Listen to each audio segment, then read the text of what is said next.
먼저 비타민 D는 유전자의 약 10% 정도의 발현과 기능에 영향을 주는 엄청난 물질입니다. 그렇지만 오늘은 주제에 맞게 임신과 시험관하기 등에 한해서 말씀드리겠습니다. 이 비타민은 사실 비타민은 아니고 스테로이드 호르몬의 일종인데요. 종류는 비타민 D2와 D3로 나눌 수 있지만 하는 일은 거의 같다고 알려져 있습니다. 비타민 D는 장에서 칼슘이나 마그네슘, 인산철, 아연 등의 흡수를 증가시키는 역할을 하고요. 이를 통해서 뼈 건강, 즉 골격 형성에 매우 중요한 역할을 하게 됩니다. 비타민 D는 여러 종류의 유제품에서 얻어지기도 하지만 대개는 충분한 햇살에 노출될 경우 피부에 있는 콜레스테롤에 의해서 합성되게 됩니다. 즉 햇빛에 많이 노출되면 저절로 생긴다고 이해하시면 되지만 아이러니하게도 요즘은 태양에 너무 노출되면 피부암의 위험성이 증가해서 의사들도 그 적당함의 한계를 알지 못해서 애매한 경우가 많고, 한 연구에 따르면 미국 여성의 절반 이상이 비타민 D 부족 현상을 겪고 있다고 합니다.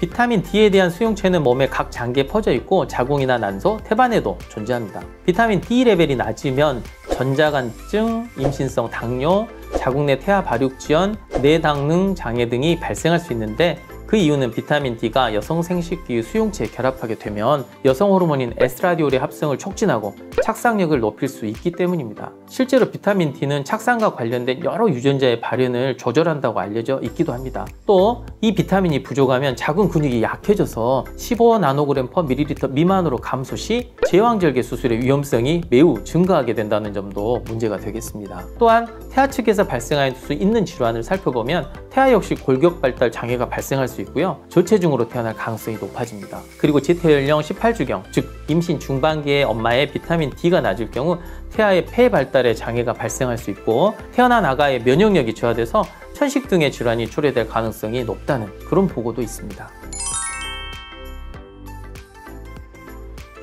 네, 맞습니다. 캐나다에서 이루어진 전향적 연구를 살펴보면 173명의 여성이 시험관하기 시술을 했는데 비타민 D가 75나노몰/리터 초과군에서는 임신율이 52.5%였고 그 이하군에서는 34.7%로 통계적으로 유의하게 초과된 군에서 높았다고 보고하였습니다. 단위가 다르기 때문에 저희 병원에서 쓰는 단위로 연구한 휴먼 리프로덕션 학술지에 발표된 연구 결과를 살펴볼게요. 하나의 배아를 이식하는 시험관하기 시술을 시행한 388명의 여성을 대상으로 비타민 D의 농도를 검사한 결과 컷오프 밸류는 이제 20나노그램/ml였고 초과군에서는 이하군보다 통계적으로 유의하게 임신율이 높았고요. 연구는 다른 변수나 바이어스를 모두 제거해서 유일하게 독립적으로 영향을 주는 단 하나의 요인을 비타민 D로 조절해서 연구를 진행하였습니다. 그래서 결과가 매우 정확하다고 주장하였습니다. 마지막으로 다른 연구 결과 하나 더 살펴보면 지금 나오고 있는 이제 영문 토픽의 하단 글처럼 서브그룹, 즉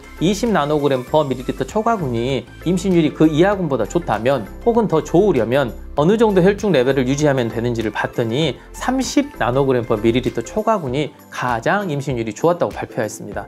그래서 저는 임상 현장에서 30나노그램/ml 미만인 환자에게는 일괄적으로 비타민 D를 처방하고 있습니다.